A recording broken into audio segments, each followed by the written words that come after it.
আজকের অনুগল্প টাকা মাটি মাটি টাকা। রচয়িতা দুর্গাদাস মিদ্যা।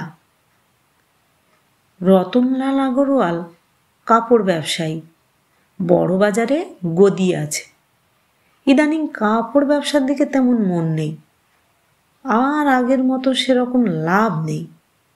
মঠ মিশনে প্রায়ই যায়, কথামৃত শোনে, আলোচনায় অংশ নেয়। হঠাৎ এই ভক্তিরসের প্রাবল্যে ছেলে মেয়েরা প্রমাদ গুনে।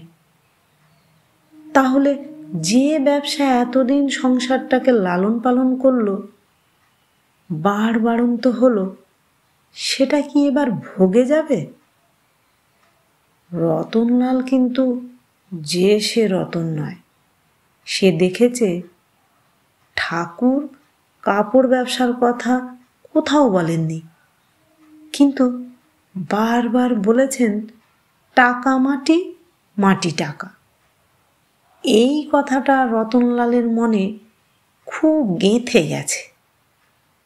ভক্তের উচিত ভগবানের কথা শোনা।